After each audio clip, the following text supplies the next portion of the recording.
Good morning and welcome back. Today is Tuesday, September the 20th, 2022, and it's my last day in Charlottetown.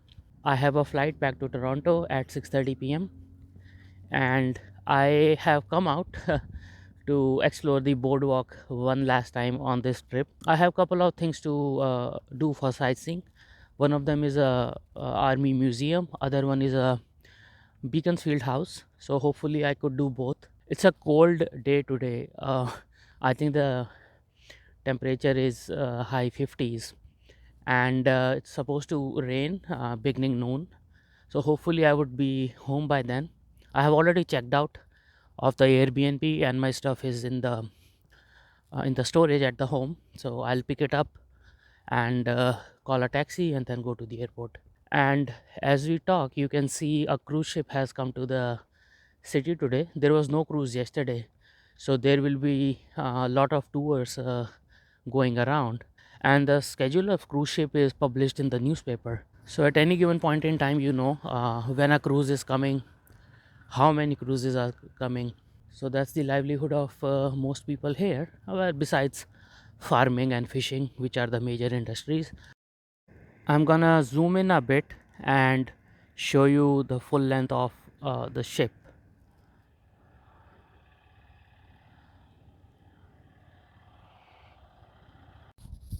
I just found out it's not just one cruise. There are two cruises in the city today.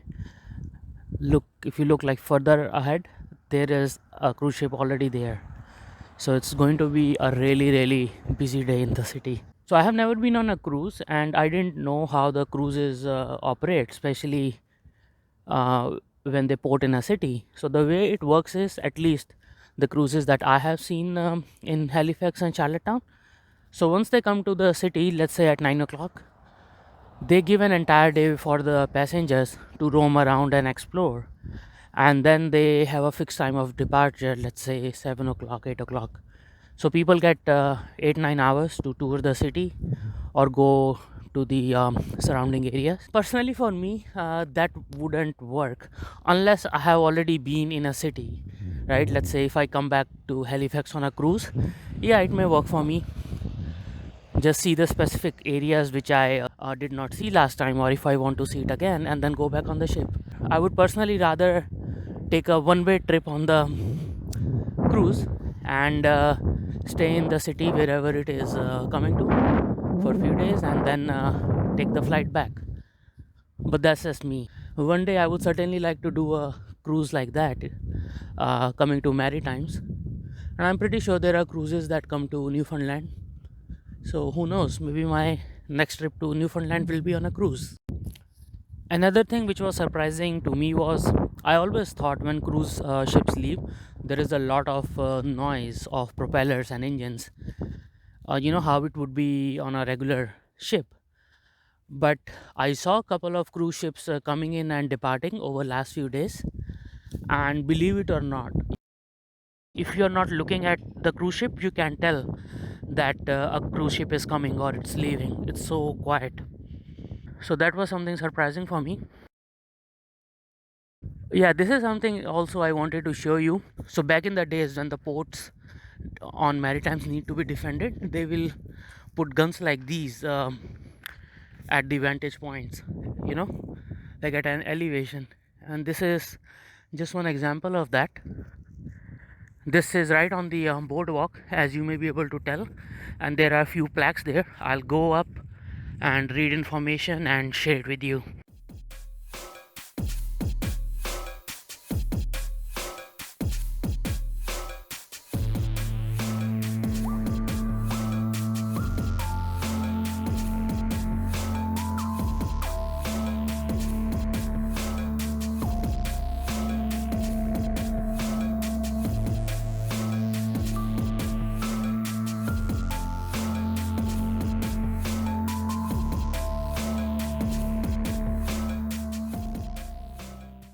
Fire in the hole.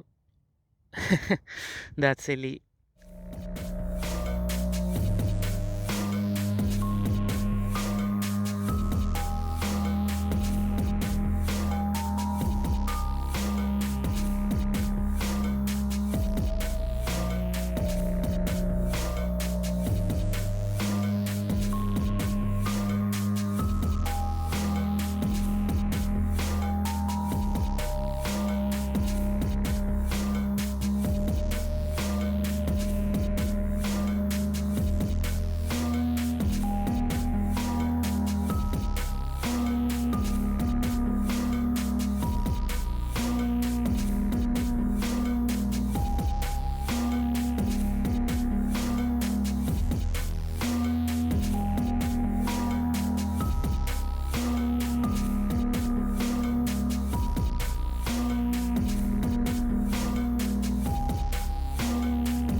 I don't know what is this building behind this Victoria Park sign. I went to that side to take a look and see if I can find any information. There is no board, nobody there, no flyer, so I have no idea what that is. Would possibly be washrooms here. That's the best guess I can make. Anyways, I am back on the boardwalk in next couple of minutes.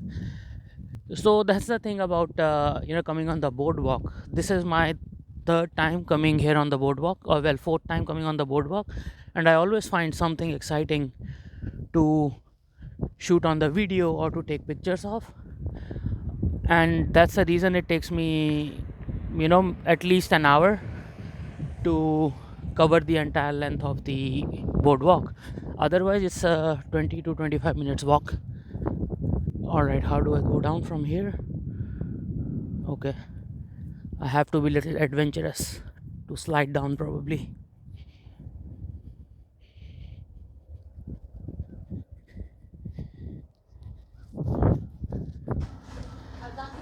I came to Tim Hortons to have my coffee, and it's so funny that this is my third time here in Charlottetown in this particular Tim Hortons, and every single time this is the seat I have got.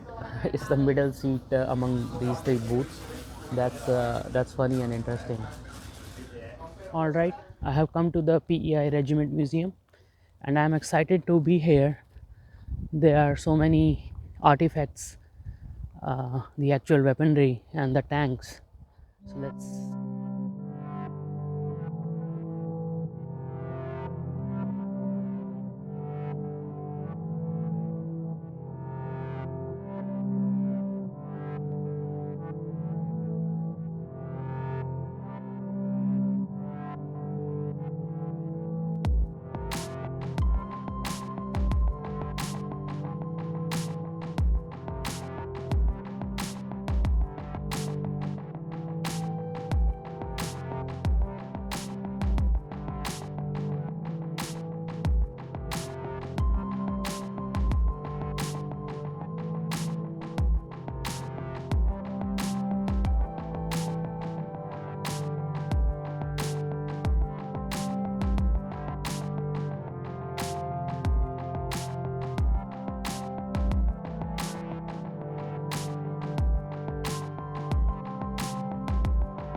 I have finished my tour of PEI Regiment Museum, and to say the least, it was humbling. Now, this place is not easy to find. It's on boardwalk though.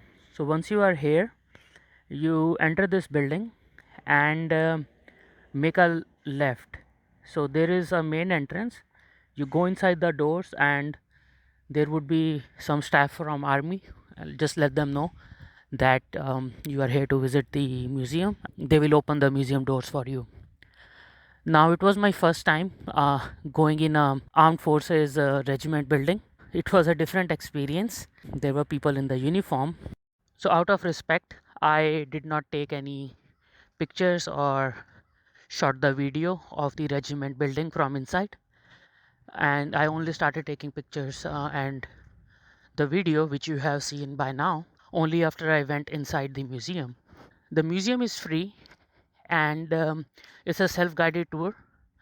There are a lot of artifacts, as you have seen, from World War I, World War II, and the other operations where Canadian forces made their contribution. So let me just show you where this museum is. Once you reach the intersection of Haviland Street and Sydney Street, there is a culinary institute, and you go all the way down this road, and the regiment museum is on the right. The museum is not big, but the artifacts are interesting, and I spent about 40 minutes inside the museum. And the reason I spent so much time was because I was reading the information there, and if someone just want to do it in a rush, they can finish it all in 10 minutes, which I think should not be the case unless you are pressed for time. You should give enough time to explore this museum. That's the restaurant for Vietnam where I had my lunch yesterday, and like I told you, it was good food. And the spring rolls I had, they were the best I ever had in my life. My next destination is Beaconfield's historic house. It opens around noon, and at this time it's only 10:15 a.m. So I have more than enough time to spend. It's a little bit of a walk, about 10 minutes or so walk from here, so it's not bad. I do hope, however, that it doesn't rain so that I can go back to my place by walking. Otherwise, I may have to get a taxi because I don't have an umbrella. I was told just now that there are 3 cruise ships in the city, so it would be a challenge to get a taxi. By the way, this is a map of PEI right on the Victoria Road. So I know what I'm gonna do now. I will go to Peaks Wharf and to the Cow's Creamery. I just realized that I have to buy chocolate covered potato chips, which is a specialty here. So hopefully the store would be open, and if not, I will come back to the location, which is couple of blocks behind me. That's the plan now, and I have to buy some souvenirs also for family and friends. So that's my plan. The map I showed you just now, basically a representation of how many shipwrecks are in and around PEI. It is not surprising because if you remember, the day I took the seal watching tour, I did mention that the waters are fairly shallow here. The maximum depth of water is 80 feet, and in some places it's only 10 feet. So big ships, when they come here, especially back in the day when people were coming to the harbor for the first time in big ships, they wouldn't know that there are rocks underneath, or the waters are so shallow, and that's why many of the ships would get wrecked. That's an interesting map. Actually, the day I took the Green Gables tour, the tour guide was saying that there is a map which shows the shipwrecks, but I didn't know where to find it. So I'm thankful that I was able to stumble upon it in one of the souvenir shops. I asked the staff there. The map is not available for sale, but it is still an interesting one, and I hope you found it interesting too.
So is this place is owned by government now?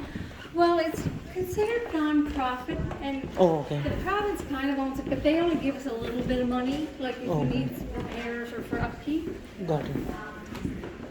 Oops.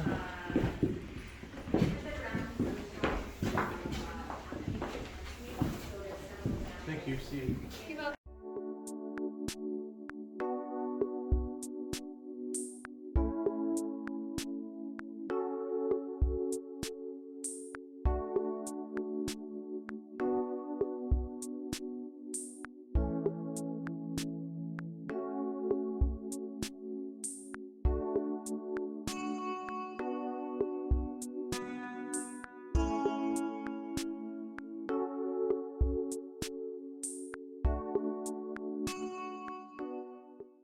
All right, I have completed my tour of the Beaconsfield Historic House. As you may be able to tell, it's a really nice house from inside and has a lot of Victorian era architecture. So if you're interested in architecture of that time, I think it's a good place to visit, and it's cheap. It was close to $7 only, and our tour lasted about 45 minutes. The tour guide shared a lot of information which I did not capture it all, but you can certainly read about the original owners of this house and their history. So this house is right next to the boardwalk, but you can't see it from the boardwalk because there is this huge tree in between. I have now completed my entire sightseeing in Charlottetown. Now it's almost 1 o'clock. I should eat something. I hope you did enjoy the tour of the house. For me, it was interesting for sure. So you got to keep in mind that this house has been sold a couple of times. Anytime when the house was sold, many of the original pieces of furniture or art were also sold, and that's why not everything in the house is original. Many pieces are original, but several of them are imitations or the recreation. Okay, on that note, I will head to the Queen Street, eat something, and then head back to the home where I'm staying. I have to pick my luggage, and I'll spend some time with the people living there, have some nice chat until I meet them again. All right, that's our Confederation Court Mall. It's not a big mall, I can tell right off the bat, but I'm sure there are some nice stores here, and I should be able to get something to eat. So that's my plan. Just take a round here in the mall and grab something to eat.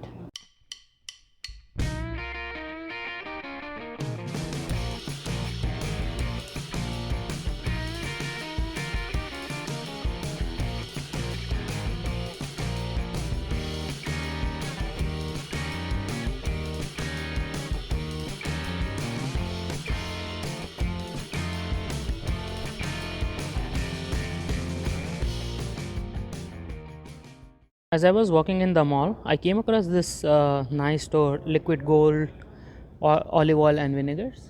They have some really interesting combination of olive oils and vinegars. All right, I'm going to the first floor of the mall. Let's see if there is a restaurant or some other food options. Yep, there is a food court. So let's get something to eat. Here is a 360-degree bird's eye view of the mall. I didn't find anything interesting in the food court. They have sandwiches, pizza, and Asian food. And none of that I find exciting at this time. So that being said, there is a bridge to get to the other side of the mall. Let me see if I could find anything there. If not, then I have to see what can I eat. All right, I have passed through under this bridge several times over last 4 days. You can recognize Tim Hortons and that restaurant Taste of India. Now this is my first time crossing the bridge. Okay, so there is nothing to eat on this side of the mall either. There is just a Japanese ramen place, and even that's closed. So I know what I'm gonna do.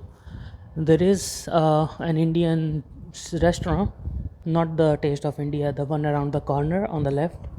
I'll go and grab something to eat there. I have an observation. All the bathrooms here, they have a box for safety disposal of needles and things like that. Thank you.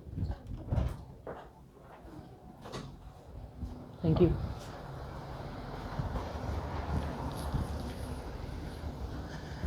Though I am not 100% certain, but my assumption is because there are a lot of elderly people here, both local and tourists, and they may need to give themselves shots of medication. So probably that's why all the bathrooms here have safe disposal boxes. If you have a better rationale, do let me know in the comments. uh, this is the best I could come up with, and as far as I remember, I don't think that I have seen these kind of boxes elsewhere. Remember how I was telling you yesterday that the soil in Prince Edward Island is rich in iron, and that's the reason when it is exposed to moisture and air, it oxidizes and becomes red in color. So I got myself a gift that is a t-shirt and a sweatshirt, both dyed in the dirt from Prince Edward Island. Yeah, you heard it right. Both t-shirts are dyed in dirt from Prince Edward Island. Now, there is a little bit of a catch with the two t-shirts. When I tried them on, there was still dirt on them, and it was all over my clothes and over my body. So I asked the person at the counter, and he said I have to wash them first before wearing.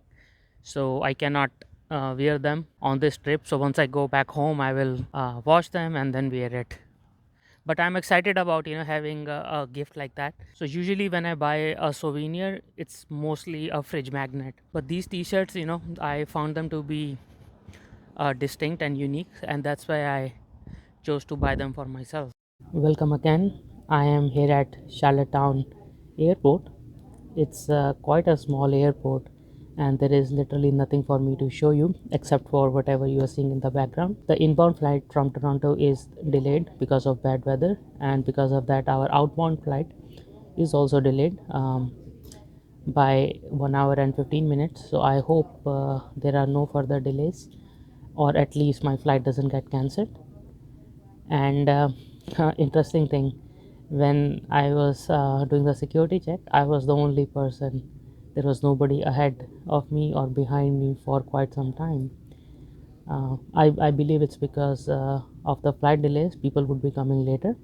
Another interesting thing, I just refreshed my Fitbit data, and between last Sunday, that is September 11th, and until today, I have walked, like literally walked 95 miles, which comes out to be around 155 kilometers. So on an average, every day I was doing 9.5 miles of walk, which I don't complain because I have not done any workout except for this walking, and I have been eating anything and everything, be it chocolate, ice cream, donuts, muffins.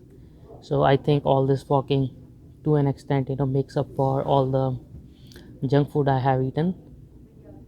All right, so that being said, I at this time I have nothing else to do. I just sit here and watch the planes. There are only two planes right now in front of me. I hope you enjoyed my sightseeing for last 10 days. I thoroughly enjoyed it and had great experiences, whether it was in Halifax or in Charlottetown. The trip exceeded my expectations, so I'm so happy. I hope you did enjoy the sightseeing also. So please do leave a comment about what you think about my journey. Please also let me know what you think I could have done differently or done better. I am always looking on ideas to improve my vlogs, and your contribution and your feedback is sincerely appreciated as always. On that note, I would like to say you goodbye. Thank you again for staying with me, and please do comment and like the video and share the video, and please subscribe to the channel Travel to Be Happy if you haven't subscribed already. May God bless you. Take care, and I will see you again very soon when I bring another trip for your entertainment. Bye for now.